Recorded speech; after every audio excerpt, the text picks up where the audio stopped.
Hello dear students, कैसे हैं आप? आई होप आप सब बहुत अच्छे होंगे।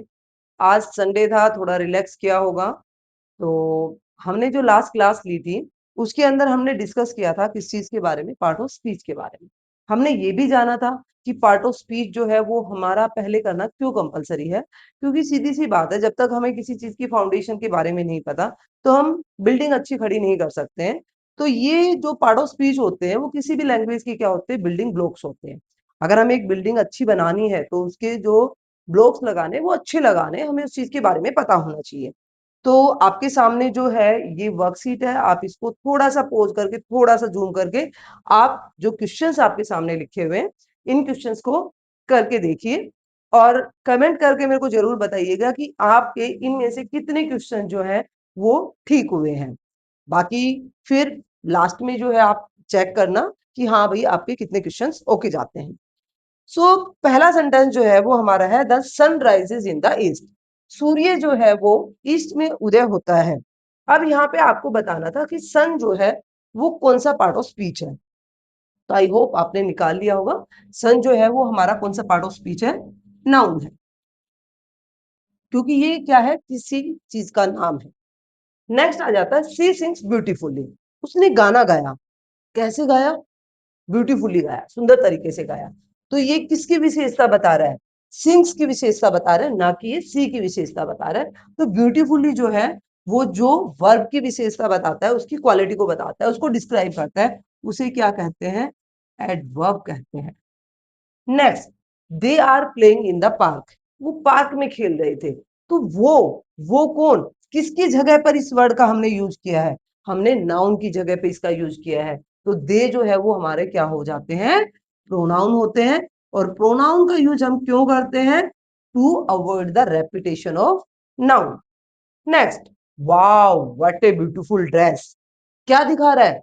सडन एक्सप्रेशंस को दिखा रहा है, कि यानी कि आपने अचानक से कुछ देखा और आपकी मम्मा आपके लिए ड्रेस लेके आई और आपने देख के एकदम से बोला wow what a beautiful dress. तो किस चीज के अंदर हम इसका यूज करते हैं? इंटरजेक्शन के अंदर। तो ये हमारा क्या हो गया? इंटरजेक्शन। नेक्स्ट आ जाता है, ही क्विकली फिनिश्ड हिज होमवर्क। उसने अपना काम जो था बड़ी जल्दी फिनिश कर दिया। तो ये क्विकली वर्ड जो है वो किसके बारे में बात कर रहा है? फिनिश के बारे में बात कर रहा है, कि काम कैसे हुआ? जल्दी करके हुआ। तो हियर क्विकली जो है वो हमारा क्या बन जाता है? एडवर्ब बन जाता है। नेक्स्ट है, I have a red pencil. मेरे पास में एक रेड पेंसिल है। तो पेंसिल जो है उसकी क्वालिटी को बताया गया है। तो यानी कि पेंसिल हमारा नाउन है, किसी वस्तु, कोई वस्तु है, और जो वस्तु की विशेषता बताए, किसी थिंग की विशेषता, क्वालिटी बताती है, उसे क्या कहते हैं? एडजेक्टिव कहते हैं। तो रेड जो है वो हमारा क्या है? एडजेक्टिव। नेक्स्ट आ जाता है, she is my best friend. वह मेरी बेस्ट फ्रेंड है। अब इसके अंदर है जो है, यानी इज जो है वो किसका काम कर रहा है? वर्ब का काम कर रहा है। तो ये हमारी क्या हो गई? वर्ब। यानी कि स्टेट ऑफ बीइंग को शो किया गया है यहाँ पे। The book is on the table. यहाँ पे आपको ओन वर्ड जो था उसको आइडेंटिफाई करना था। और ओन वर्ड जो है वो क्या बता रहा है? रिलेशन बता रहा है, किसके बीच में? बुक और टेबल के बीच में। तो बुक और टेबल के बीच का जो रिलेशन बताया उसे क्या कहते हैं? प्रीपोजिशन।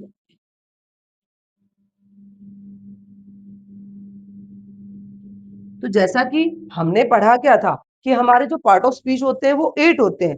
सेंटेंस मैंने 8 लिखे, लेकिन इस 8 सेंटेंसेस के अंदर एक पार्ट ऑफ स्पीच जो है उसका एग्जाम्पल मैंने नहीं दिया।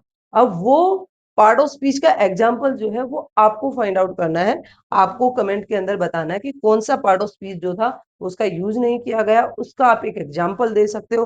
देखो, जितना आप एक्टिवली पार्टिसिपेट करोगे आप उस चीज को उतना अच्छे तरीके से समझ पाओगे। मैं खाली पढ़ाई जा रही हूँ लेकिन आप उस चीज की प्रैक्टिस नहीं कर रहे, तो उस चीज का आपको बेनिफिट नहीं मिलने वाला है। तो जो वर्कशीट्स कराई जाती है उसको ऑनेस्टली करें। और कहीं भी कोई भी दिक्कत आती है तो आप कमेंट कर सकते हो, और मैं श्योरली उसको अगली वीडियो में बताऊंगी। तो आपको बताना है कि कौन सा पार्ट ऑफ स्पीच जो है मैंने इसके अंदर यूज नहीं किया है। और जब भी कोई वर्कशीट कराई जाती है तो उसको प्लीज थोड़ा सा सीरियसली लेके करें। आप ये चीज ना सोचे कि ये तो बहुत छोटी चीज है और इसको मैं कैसे करूंगा, क्योंकि जो छोटी छोटी चीजें ही आगे जाके बड़ी बनती है और तभी आप एक प्रॉपर सेंटेंस जो है वो बना पाओगे, एक प्रॉपर किसी भी चीज की राइटिंग सेक्शन को कर पाओगे। अब यहाँ पे थोड़ी बहुत दिक्कत आप लोगों को आएंगी। होता है कि हाँ भाई, नाउन जो है उसको सेंटेंस में कैसे पहचाना जाता है, एडजेक्टिव को कैसे पहचाना जाता है, एडवर्ब को कैसे पहचाना जाता है। तो ये सारी चीजें हम जो है आगे की वीडियोज के अंदर सीखेंगे। और जो हमारा नेक्स्ट टॉपिक होगा वो हम सेंटेंस से स्टार्ट करेंगे। उसके बारे में जानेंगे कि सेंटेंस जो होते हैं वो किस तरीके से बनते हैं, क्या क्या मतलब टाइप्स होते हैं, किस किस बेसिस पर उसको डिवाइड किया जाता है। तो वो सारी चीजें हम नेक्स्ट वीडियो के अंदर करेंगे। और अगर आपको वीडियो अच्छी लगे, आपको समझ में आती है, आपको रियल में लगता है कि हाँ मैम जो करा रही है वो समझ में आ रहा है, हेल्पफुल है बाकी सबके लिए, तो प्लीज वीडियो को लाइक करें, शेयर करें। और अगर आप चैनल पर पहली बार आते हैं तो इसको सब्सक्राइब करके बेल आइकन जरूर दबा लें, ताकि आपके पास में जैसे ही वीडियो बनती है तो आपके पास में नोटिफिकेशन आ जाए। And thank you so much, मिलते हैं नेक्स्ट वीडियो।